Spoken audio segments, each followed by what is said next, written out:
તો શરૂઆત કરીએ મિત્રો પ્રશ્નોની। થોડાક જ પ્રશ્ન છે, આઈ થિંક 15 જેટલા છે બરાબર, બંધારણના પ્રશ્ન। તો શરૂઆત કરીએ।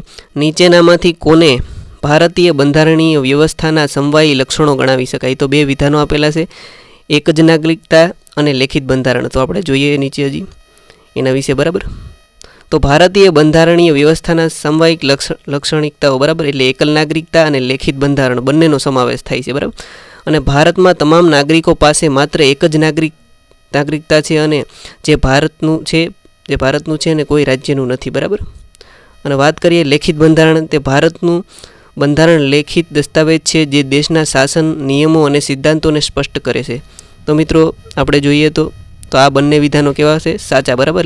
એક જ નાગરિકતા અને લેખિત બંનેનો ઉલ્લેખ છે બરાબર। તો જવાબ આવશે સી બરાબર। આગળ આપણે જોઈએ, ભારતીય બંધારણમાં બિનસાંપ્રદાયિકતા સિદ્ધાંતોનો સમાવેશ નીચેના પૈકી શામાં થયેલો છે? તો પાછા બે વિધાન આપ્યા, મૂળભૂત અધિકારો અને આમુખ। તો જોઈએ આપણે મિત્રો આનું ડિટેલ્સમાં પહેલાં। તો મૂળભૂત અધિકારો અને બંધારણીય પ્રસ્તાવના બંને ભારતના બંધારણમાં બિનસાંપ્રદાયિક સિદ્ધાંતોને સ્થાનિક કરવામાં મહત્વની ભૂમિકા ભજવે છે બરાબર। તો જોઈએ આપણે મૂળભૂત અધિકારોમાં, બંધારણની કલમ 25 થી 28માં ધર્મની સ્વતંત્રતાના અધિકાર સાથે સંબંધિત છે, એટલે કે અનુચ્છેદ 25 દરેક વ્યક્તિને કોઈ પણ ધર્મનો ઉપદેશ, અભ્યાસ, પ્રચાર કે કરવાની સ્વતંત્રતા છે બરાબર। પછી આપણે જોઈએ આગળ જઈએ, બંધારણના પ્રસ્તાવના, એટલે પ્રસ્તાવના ભારતને બિનસાંપ્રદાયિક રાજ્ય જાહેર કરે છે બરાબર। તો તે પણ સાચું। અને આ ક્યારે થયું હતું? 42માં બંધારણીય સુધારો 1976 દ્વારા પ્રસ્તાવના સેલ્યુકસ શબ્દને ઉમેર્યો હતો બરાબર। તો શરૂઆત કરીએ તો જોઈએ મિત્રો તો આ બંને વિધાનો સાચા છે બરાબર। આ બંને વિધાનમાં બિનસાંપ્રદાયિક સિદ્ધાંતોનો સમાવેશ થાય છે, તો આમાં પણ સી આવશે મિત્રો। આની પીડીએફ જોતી હોય તો ટેલિગ્રામમાં મૂકી દઈ બરાબર, ત્યાંથી તમે લઈ શકજો। હવે જોઈએ રાષ્ટ્રીય કટોકટી વિશે નીચેના વિધાનો ધ્યાન, ગમે એ પરીક્ષા છે હમણાંથી જોઈએ છીએ, આગળના પેપરનું મેં થોડુંક આના પહેલાં હમણાં 2025ના પેપરના જે ઓલા પ્રશ્નો હતા ને એનું સોલ્યુશન પણ મેં આમાં ચેનલમાં મૂક્યું। એમાં જો રાષ્ટ્રીય કટોકટીના આ લગભગ હમણાં STIનો કોપી પ્રશ્ન છે બરાબર, અમુક એક આ વિધાન છે નીચેનું। તો પ્રથમ રાષ્ટ્રીય પહેલાં આપણે જોઈએ રાષ્ટ્રીય કટોકટી વિશે। ભારતીય આર્ટિકલ 352 રાષ્ટ્રીય કટોકટી વખત ઉપયોગ થયો છે બરાબર। એટલે રાષ્ટ્રીય કટોકટી જાહેર કરવા માટે ભારતના બંધારણની કલમ 392નો 3 વખત ઉપયોગ કરવામાં આવે। એટલે ક્યારે ક્યારે કટોકટી લાગી છે મિત્રો આપણે? તો પહેલી હતી 1962 બરાબર, બીજી 1971 અને ત્રીજી 1975 થી 77 બરાબર, જે અત્યારે લાગી। એક આ છે આંતરિક ખલેલના કારણે, આ બીજી હતી પાકિસ્તાન બરાબર, અને આ છે ચીનના યુદ્ધ સાથે। એટલે 3 કટોકટી લાગેલી છે। તો હવે જોઈએ પાછા વિધાન। પ્રથમવાર રાષ્ટ્રીય કટોકટી 1975, તો ખોટું મિત્રો, આપણે હમણાં જોયું 1962 બરાબર। પછી 1975 પછી ક્યારેય રાષ્ટ્રીય કટોકટી લાગવામાં આવેલ નથી, તો એ વાત સાચી છે। હવે 1975 પછી નથી લાગી બરાબર, તો વિધાન 2 સાચું થયું।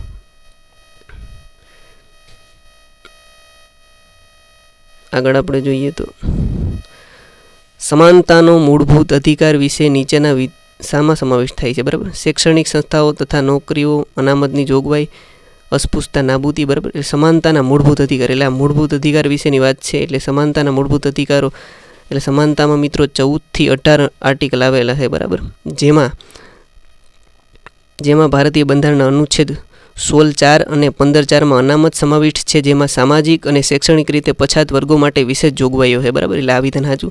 અસ્પૃશ્યતા નાબૂદી બરાબર, મૂળભૂત અધિકારોમાં અસ્પૃશ્યતા નાબૂદી બરાબર, તે આર્ટિકલ 17માં આવેલું છે બરાબર, એટલે એનો પણ સમાવેશ કરવામાં આવ્યો, તો જવાબ આવશે સી। પછી નીચેનામાંથી શાનો મૂળભૂત અધિકારમાં સમાવેશ કરવામાં નથી આવતો બરાબર? તો મિલકતનો અધિકારનો સમાવેશ નથી કરવામાં, કારણ કે 44માં બંધારણીય સુધારા 1978માં મૂળભૂત અધિકારને હટાવવામાં આવ્યો હતો બરાબર।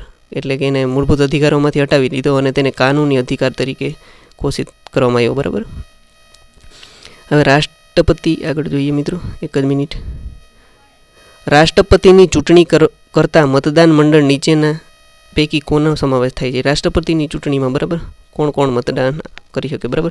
તો રાજ્યસભાના ચૂંટાયેલા સભ્યો, તો સાચી વાત। દિલ્હી અને પોંડુચેરીના વિધાનસભાના સભ્યો, સાચી વાત બરાબર। તો બંને વિધાનો સાચા છે બરાબર। હજી રાજ્યસભાના ચૂંટાયેલા, લોકસભાના ચૂંટાયેલા બરાબર, અને વિધાનસભાના ચૂંટાયેલા, અને દિલ્હી પોંડુચેરીના બરાબર, તે બધાનો સમાવેશ થશે બરાબર। અને જે ઓલા બે એગ્લો ઇન્ડિયન હોય ને બરાબર, તેનો સમાવેશ નહીં થાય બરાબર, નિયુક્ત કરી ગયેલા નહીં, ચૂંટાયેલા।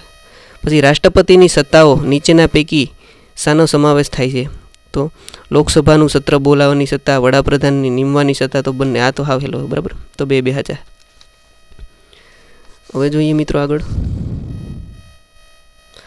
ભારતીય ન્યાયપાલિકા વિશે નીચેના વિધાનો ધ્યાને લો. તો મિત્રો આ પ્રશ્ન પણ 3 વખત રિપીટ થયો છે. અને પહેલાં મેં વિડીયો બનાવ્યો ને એમાં ચાપેલો છે, એ જોવું હોય તો જોઈ લેજો, ડિસ્ક્રિપ્શનમાં લિંક આપી ગયેલી છે. સર્વોચ્ચ અદાલતના ન્યાયમૂર્તિની નિમણૂક કોણ કરે છે? તો રાષ્ટ્રપતિ કરશે, બરાબર. તો રાજ્યની વડી અદાલતના ન્યાયમૂર્તિની નિમણૂક રાજ્યપાલ કરશે. આમાં એમ કીધું, તો આ વિધાન કેવું છે? ખોટું, બરાબર. રાજ્યપાલ ન કરે, કોણ કરે છે મિત્રો? રાષ્ટ્રપતિ કરે મિત્રો, બરાબર. એટલે કે વડી અદાલતના ન્યાયમૂર્તિ રાષ્ટ્રપતિ કરશે. ભારતના મુખ્ય ન્યાયાધીશ અને તે ગમે જ્યાં તે કરવામાં આવે છે, બરાબર, એટલે સંબંધિત રાજ્યના રાજ્યપાલની સલાહથી કરશે. તો જવાબ આવશે 1, બરાબર. સાચું વિધાન શોધવાનું કીધું. હવે આવશે બંધારણીય સુધારા વિશે નીચેના વિધાનો ધ્યાને લો. તો આ થોડોક કન્ફ્યુઝ, એટલે આમાં થોડોક મગજમારીવાળો પ્રશ્ન હતો, બરાબર. કેટલાક સુધારાઓ સાદી બહુમતીથી અને કેટલાક સુધારાઓ ખાસ બહુમતથી કરી શકાય. તો સાચી વિધાન છે મીરા.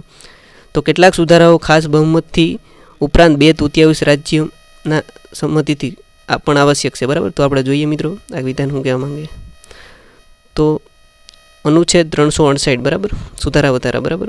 એટલે કે જો એ સાદી બહુમતીથી બંધારણમાં અમુક જોગવાઈઓમાં સંસદના બંને ગૃહોની સાદી બહુમતી એટલે કે હાજર રહેલા મતદાન કરતા સભ્યોની બહુમતી દ્વારા સુધારો કરી શકાય. અને બીજી વાત છે વિશેષ બહુમતી, એટલે બંધારણના કેટલીક જોગવાઈઓ સુધારો કરવા માટે વિશેષ બહુમતની જરૂર છે, જેનો અર્થ એ છે કે સંસદના બંને ગૃહોમાં હાજર રહેલા અને મતદાન કરવામાં સભ્યોની 2/3 બહુમતી, બરાબર. હવે આગળ જોઈએ આપણે જે બીજું વિધાન હતું ને શું કહેવા માંગે. તો રાજ્ય વિધાનસભાને કેટલાક કિસ્સામાં બંધારણીય સંઘીય જોગવાઈ સુધારવા માટે સંસદની વિશેષ બહુમત ઓછામાં ઓછા 2/3 રાજ્યની સંમતિની જરૂર પડશે, બરાબર. તો મિત્રો બીજું વિધાન પણ સાચું છે, બરાબર. જેને ખાલી ફક્ત એક કર્યો હોય છે તો એ ખોટો. તો બંને વિધાન સાચા છે. મિત્રો હવે આર્ટિકલ ખાલી ગોખી લેવાથી કાંઈ નહીં થાય, બરાબર. અંદરનું પણ પૂછે છે, એટલે થોડુંક ડીપમાં પણ વાંચું. કટોકટી વિશે નીચેના વિધાનો ધ્યાને લો, બરાબર. તો મિત્રો જોઈએ આપણે. પેલું છે રાષ્ટ્રીય કટોકટી રાષ્ટ્રપતિ દ્વારા લાદવામાં આવે છે. તો સાચી વાત છે મિત્રો. રાષ્ટ્રીય કટોકટી છે ને રાષ્ટ્રપતિ દ્વારા લાદવામાં આવે છે, બરાબર. એ છે ને કોની સલાહથી? બરાબર, મંત્રીમંડળની લેખિત, બરાબર, લેખિત ભલામણને આધારે પછી રાષ્ટ્રપતિ લાદે, બરાબર, કટોકટી. એ વિધાન પેલું સાચું. રાજ્યમાં રાષ્ટ્રપતિ શાસન લાદવાના આદેશમાં રાષ્ટ્રપતિની કોઈ ભૂમિકાઓ હોતી નથી. તો આ વિધાન તદ્દન ખોટું છે, બરાબર. પરંતુ એટલે કે વિશેષ ભૂમિકા હોય છે કોની? રાષ્ટ્રપતિની. તો બરાબર, ફક્ત એક વિધાન સાચું, બીજું ખોટું, બરાબર. રાષ્ટ્રપતિ શાસન લગાવવા માટે રાષ્ટ્રપતિની મહત્વની ભૂમિકાઓ હોય છે, બરાબર. 356માં આપણું રાષ્ટ્રપતિ શાસન, બરાબર. અને 352 આર્ટિકલમાં રાષ્ટ્રીય કટોકટી અને 360માં આપણી નાણાકીય કટોકટી, બરાબર. એ યાદ રાખવું. આ બેયના એ પ્રશ્નો હોય. રાજ્યના મુખ્યમંત્રી વિશે નીચેના વિધાનો ધ્યાને લો, બરાબર. તો જોઈએ તો તેમની નિમણૂક વડાપ્રધાન કરશે, બરાબર. તો ખોટું છે તદ્દન. તેમની નિમણૂક રાષ્ટ્રપતિ કરશે, તો એ પણ તદ્દન ખોટું છે, બરાબર. તો બંને વિધાન ખોટા. રાજ્યના મુખ્યમંત્રીની નિયુક્તિ કોણ કરશે? તો મિત્રો રાજ્યપાલ કરવા કરશે, બરાબર. એટલે કે સીએમની નિયુક્તિ રાજ્યપાલ કરશે. કોણ? આર્ટિકલ 163, બરાબર, 63 મુજબ. હવે આગળ જોઈએ. લોકસભાના સ્પીકર વિશે નીચેના વિધાનો ધ્યાને લો. તેઓની નિમણૂક લોકસભાના બહુમત ધરાવતા પક્ષના નેતા દ્વારા કરવામાં આવે છે. તો તદ્દન ખોટું. તેઓને લોકસભાના સભ્ય દ્વારા ચૂંટી કાઢવામાં આવે છે. તો સારું, બરાબર. લોકસભાના જે અંદરને મેમ્બર હોય તેને સ્પીકર, બરાબર, એ બધા સભ્યો થઈને સ્પીકરને ચૂને છે, બરાબર. તો વિધાન 2 સાચું આવશે, બરાબર.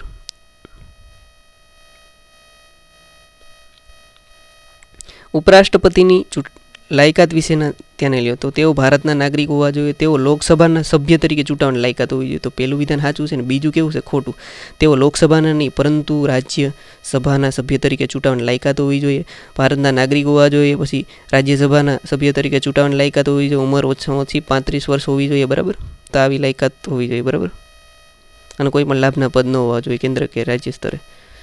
પછી ભારતીય સર્વોચ્ચ અદાલતના નીચેના પૈકી કયા ભૂતપૂર્વ ન્યાયાધીશ તાજેતરમાં UN ઇન્ટરનલ જસ્ટિસ કાઉન્સિલના અધ્યક્ષ તરીકે નિયુક્ત પામ્યા, બરાબર. તો આનો મિત્રો તમારે કોમેન્ટ કરવાનો છે, બરાબર. આ મિત્રો એક GSTનો ક્વેશ્ચન હતો, બરાબર. થોડોક કરંટનો કહી શકાય અને થોડોક બંધારણનો.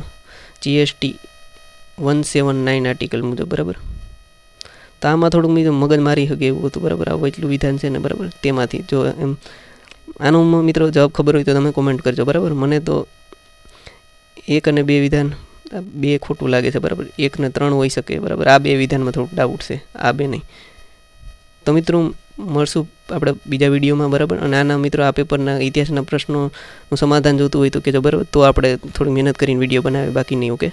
જય હિન્દ, જય ભારત, બરાબર. સબસ્ક્રાઈબ કરી દેજો.